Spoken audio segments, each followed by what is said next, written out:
Hello everyone, कैसा हाल चाल। I hope आप लोग बहुत अच्छे होंगे। तो आज हम लोग हिंदी व्याकरण का जो पहला टॉपिक आप लोग को बताए थे वो पढ़ना है। तो जो भी नए हैं वो चैनल को सब्सक्राइब कीजिए और वीडियो लाइक कीजिए और अपने दोस्तों के पास शेयर कीजिए। पिछले वीडियो में हम लोग बता दिए थे, ठीक है, जाने थे कि क्या क्या पढ़ना है हम लोग को। तो सबसे पहला टॉपिक जो हम लोग को पढ़ना था वो क्या था? भाषा था। तो आज हम लोग भाषा पढ़ेंगे और बताए भी थे कि जितना आपका हिंदी साहित्य जरूरी है उतना ही हिंदी व्याकरण है, क्योंकि अब जो पैटर्न है 100 ऑब्जेक्टिव वाला, उसमें से 100 में से ना 60 जो रहता है वो 60 क्या है, हिंदी व्याकरण से है, और 40 जो ऑब्जेक्टिव रहता है वो हिंदी साहित्य से रहता है। तो आपको हिंदी व्याकरण पढ़ना भी बहुत ज़रूरी है। तो चलिए, आप लोग को बता दिए थे पिछले वीडियो में पढ़ना क्या क्या है, यहाँ फिर से दिखा देते हैं आपको। देखिए क्या है ये, 8, 9, 10, 11, 12 सभी के लिए है, ठीक है, लेकिन 10, 12 वाले के लिए अभी बोर्ड है इसलिए ज़्यादा ज़रूरी है। चलिए देखिए, सबसे पहले आपको क्या बताया था कि भाषा पढ़ना है, तो आज हम लोग भाषा स्टार्ट कर दिए। तो भाषा पढ़ते हैं, उसके बाद क्या पढ़ेंगे? वर्ण विचार। तो चलिए देखते हैं। सबसे पहले देखेंगे क्या हम लोग? हिंदी व्याकरण, ठीक है। हिंदी व्याकरण में हिंदी भाषा का विकास। हिंदी भाषा का विकास कैसे हुआ? क्योंकि बहुत पहले से तो क्या चलते आ रहा था? संस्कृत। तो हुआ क्या? देखिए यहाँ आपको बताया गया है। क्या है यहाँ? ये आपका संस्कृत है। संस्कृत के बाद पाली आया, पाली के बाद प्राकृत आया, अब भ्रंश आया, और क्या आया? तब जाके अब क्या आ रहा है? हिंदी चल रहा है। इसका समय अभी से लगभग 3500 साल पहले है। क्या है? 3500 साल पहले, ठीक है। 35 साल पहले यानी क्या, 1500 ईसा पूर्व से लेकर 500 ईसा पूर्व तक संस्कृत चला, ठीक है। 500 ईसा पूर्व तक क्या चला? संस्कृत चला। संस्कृत में वैदिक और लौकिक दो दो संस्कृत। उसके बाद यहाँ के बाद 500 ईसा पूर्व के बाद पाली भाषा आया, ठीक है। पाली आया जो कि 500 ईसा पूर्व से 1 ईस्वी तक चला। उसके बाद क्या है? प्राकृत आया। प्राकृत के बाद क्या हुआ? 1 ईस्वी से, ठीक है, 500 ईस्वी तक चला। उसके बाद अपभ्रंश आया। अपभ्रंश कब? 500 ईस्वी से, ठीक है, 1000 ईस्वी तक। यहाँ ईसा पूर्व है। ईसा पूर्व इधर क्या है? संस्कृत, पाली, संस्कृत और पाली ये सब ईसा पूर्व, यानी अभी से लगभग क्या है, ये सब 2000 साल पहले के लगभग। संस्कृत जो पहले चलते आया वो सब क्या है? 3500 साल पहले, 45, कहीं कहीं तो 2500, ठीक है, 2500 ईसा पूर्व से लेकर आता है। बहुत पीछे जाना है, जो प्राचीन भाषा में जाना पड़ता है, मध्यकालीन भाषा, और क्या अभी आधुनिक चलते आ रहा है। उसके बाद क्या है? 500 ईसा पूर्व से 1000 ईस्वी। 1000 ईस्वी से जो अभी अब तक चलते आ रहा है, और उसमें क्या है?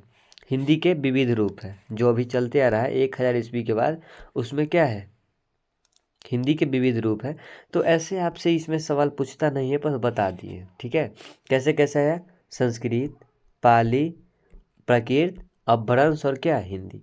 विकास क्रम क्या है इसका आने का, हिंदी भाषा का? संस्कृत, पाली, प्राकृत, अपभ्रंश, और क्या? हिंदी। चलिए आगे आपको बताते हैं, यहाँ से पढ़ना स्टार्ट करते हैं हम लोग। क्या क्या है? सबसे पहले अगर व्याकरण पढ़ना है तो व्याकरण होता क्या है? तो व्याकरण क्या है? एक पुस्तक है, बुक है, एक शास्त्र है, ठीक है। तो व्याकरण क्या है? शास्त्र है जो हमें शुद्ध शुद्ध क्या, शुद्ध शुद्ध बोलना, पढ़ना और क्या, लिखना सिखाता है। ये हमें शुद्ध शुद्ध क्या करता है? बोलना, पढ़ना और लिखना सिखाता है। व्याकरण से ही जानते हैं ना हम लोग, ठीक है। व्याकरण से हमें क्या क्या पता चलता है? बोलना शुद्ध शुद्ध, ठीक है, पढ़ना, लिखना, ये सब कौन सिखाता है? व्याकरण सिखाता है। तो व्याकरण का डिफिनीशन क्या हो गया? वह शास्त्र जो हमें शुद्ध शुद्ध बोलना, पढ़ना और लिखना सिखाता है, व्याकरण कहलाता है। अब आ गया आपका भाषा। भाषा स्टार्ट हो गया। भाषा होता क्या है? ठीक है, सबसे पहले भाषा क्या है? ये जो 8वीं अनुसूची है अपना, ठीक है, 8वीं अनुसूची, उसमें कुल कितने भाषा का मान्यता मिला हुआ? 22 भाषा है, ठीक है। 8वीं अनुसूची में 22 भाषा का मान्यता है, जिसमें अलग अलग है, ठीक है। राष्ट्रीय भाषा क्या, हिंदी है घोषित, लेकिन होता क्या है कि जो राज्य का भाषा होता है वो तो अपना अपना है ना, राज्य का भाषा। जैसे बिहार वालों के लिए क्या है? हिंदी है। तमिल वालों के लिए क्या है? जो तमिलनाडु में उनके लिए तमिल है। तेलंगाना वाले के लिए क्या है? तेलुगु है। तो अपना एक भाषा होता है राज्य के लिए भी, और क्या, राष्ट्रीय भाषा हम लोग का हिंदी घोषित किया गया है। और उसमें से क्या है? 8वीं अनुसूची में 22 है, ठीक है, 22 भाषा का मान्यता प्राप्त है। तो उसी में से इसमें क्या बोलते हैं, इसलिए बताया है ना कि ये 22 है। बताते क्या है? विचारों के आदान प्रदान को भाषा कहते हैं। तो विचार का आदान प्रदान आप अगर करते हैं तो क्या है? अगर हम कुछ बोले आपको समझ में आ रहा है, इसका मतलब मेरा भाषा आपको समझ में आ रहा है कि नहीं। अलग भाषा वाले होते हैं ना कि दिक्कत, जैसे कि जिसका अंग्रेजी रहता है, अगर हिंदी उसको समझ नहीं आता, हिंदी बोले कुछ नहीं, तो जिस भाषा में भाषा होता है क्या, विचारों का आदान प्रदान करते हैं, ठीक है। भाषा में क्या करते हैं, हम अपने विचारों के आदान प्रदान, विचार मतलब मेरे अंदर जो चल रहा है वो हम आपको बोले, ठीक है, आप समझ रहे हैं, तो ये हमारा क्या हुआ, विचार का आदान प्रदान। आप बोले, आदान प्रदान का मतलब कुछ आप बोले हम सुने, ठीक है, और आप बोले, ठीक है, हम बोले आप सुने, तो ये होता है। तो आसान क्या है, भाषा का डिफिनीशन क्या होता है, विचारों के आदान प्रदान को भाषा कहते हैं, ठीक है। भाषा जो है ना, ये भाषा, ये भास धातु से बना है। किस धातु से बना है, भास धातु से बना है। भास धातु का अर्थ क्या होता है, ये जो भास धातु है इसका अर्थ होता है बोलना या कहना, ठीक है, बोलना या कहना होता है। भाषा का मतलब क्या है, किसी से आदान प्रदान, बोले ना विचारों का आदान प्रदान, तो उसमें बोलना या कहना, सुनना, यही होगा ना। भास धातु से बना है भाषा, जिसका अर्थ क्या होता है, बोलना या कहना। आगे देखते हैं, आपका यहाँ आता क्या है, भाषा का विकास क्रम। वहाँ हिंदी भाषा हम बोले थे, हिंदी भाषा कैसे आया, हम यह भाषा का विकास क्रम होता है क्या, सबसे पहले बचपन में हम लोग क्या करते हैं, सुनते हैं ना, उसके बाद क्या करते हैं, बोलते हैं, कुछ कुछ बोलने लगते हैं, उसके बाद पढ़ना स्टार्ट करते हैं, तब लिखना, ऐसा होता है कि नहीं। सबसे पहले सुनते हैं, ठीक है। तो इसके लिए एक ट्रिक है, आप लोग को बताते हैं, याद कर लीजिएगा। सुबोपली क्या होता है, सुबोपली। सु से क्या हो गया, सुनना, बो से क्या हो गया, बोलना, प से क्या हो गया, पढ़ना, और ल से क्या, ली से लिखना। तो सुबोपली ये ट्रिक है विकास करना है भाषा का। सबसे पहले सुनते हैं तब बोलते हैं, उसका क्या पढ़ाया जाता है हम लोग को, जब छोटे रहते हैं तो क, तो बोलते क्या है क, है ना, पढ़ाना, उसके बाद लिखने आता है ना हम लोग को ख ग, जो भी होता है। तो ये आपका भाषा का विकास कर्म हो गया। यहाँ तक आपको क्लियर हो गया, भाषा समझ में आ गया। भाषा में क्या होता है, हम अपने मन, ठीक है, अपने मन की जो बातें हैं, हमारा जो विचार है, उसको क्या करते हैं, प्रकट करते हैं किसी के सामने। वो प्रकट कैसे करते हैं, अब यहाँ समझ में आएगा, वो भाषा के प्रकार से। तो यहाँ क्या है, आपका भाषा का प्रकार है। भाषा 3 प्रकार के होते हैं। भाषा कितने प्रकार, 3, मौखिक, लिखित और सांकेतिक। भाषा कितने प्रकार के होते हैं, 3 प्रकार के, मौखिक भाषा, लिखित भाषा और क्या, सांकेतिक भाषा। तो आप समझ सकते हैं, मौखिक मतलब क्या, मुख से बोला हुआ, ठीक है। तो हम आपको क्या बताए हैं कि जिसको जैसे समझ में आता है वैसे होता है। क्या है, क्या आप बताइए। कोई इंसान है, ठीक है, जो नहीं सुन पाता है, कोई इंसान क्या है, कोई इंसान क्या है, नहीं बोल पाता है, कोई नहीं सुन पाता है। तो होता क्या है, जो सुन पाता है और बोल पाता है उसके लिए क्या हो जाता है, जैसे कि जिसमें हम अपने विचारों को मुख से बोलते हैं तथा दूसरा क्या करता है, सुनकर समझता है। तो इसमें हो गया, हम अभी बोल रहे हैं, आप सुन रहे हैं, क्या समझ रहे हैं, ये मौखिक भाषा हो गया, है कि नहीं। लिखित में क्या होता है, जैसे यहाँ लिखा हुआ है, अगर हम नहीं बोल पाते, आपको हम इस तरह से करते जाए लिखित भाषा में, जिसमें हम अपने विचारों को लिख कर तथा दूसरे पढ़ कर समझता, तो ये क्या हुआ, अगर वो नहीं सुनने वाला है, नहीं बोलने वाला है, ठीक है, ठीक है, और वो पढ़ सकता है लिखा हुआ, अगर वो लिख देता है, तो लिख के पढ़ कर भी समझ गया, उसको क्या, लिखित भाषा। सांकेतिक में क्या होता है, जैसे जो लोग नहीं बोल पाते हैं, ठीक है, तो इशारा करते हैं कि ऐसे, है कि नहीं, इशारा किए कि बाहर जाओ, अंदर आओ, ठीक है, उसको कुछ भी इशारा करते तो समझते हैं। तो 3 हो गया ना हमारा, मौखिक, लिखित और सांकेतिक, ये 3 प्रकार होते हैं भाषा के।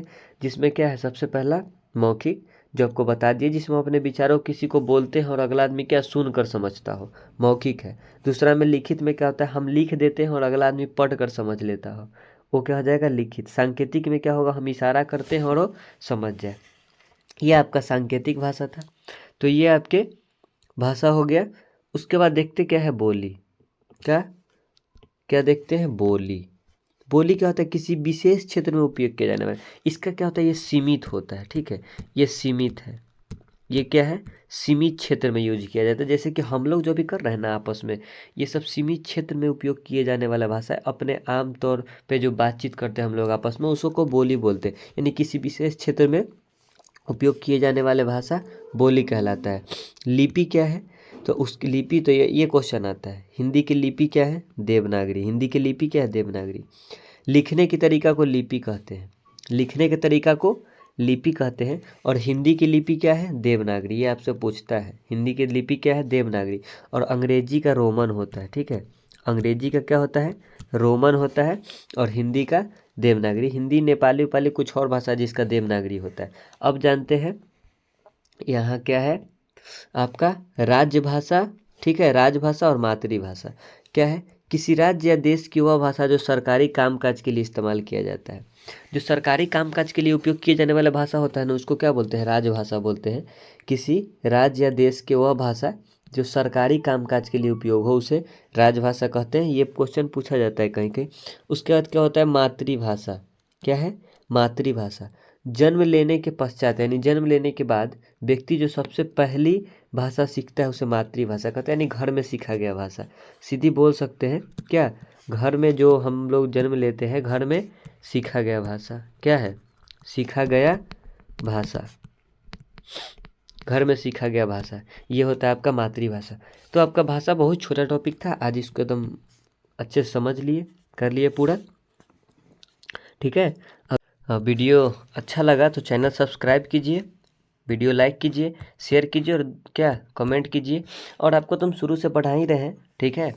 और इसमें बताइए कि हाँ किस तरह से बताया जाए, कोई प्रॉब्लम हो, कोई समस्या हो, कुछ भी हो आप कमेंट कर सकते हैं हम उसमें। और साथ में आप लोग को बता दें हम कि क्या है, ये 12th वाले के लिए तो यहाँ हिंदी व्याकरण और हम हिंदी पढ़ाएंगे, ठीक है।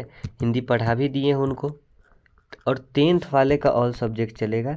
10th वाले का ऑल सब्जेक्ट अभी उनका हिंदी स्टार्ट कर दिए, व्याकरण भी स्टार्ट हो गया है। अब उनका SST, ठीक है, SST स्टार्ट करने वाले हैं, कल से उनका वीडियो डला जाएगा। तो चलिए पढ़ाई पे आप लोग ध्यान दीजिए।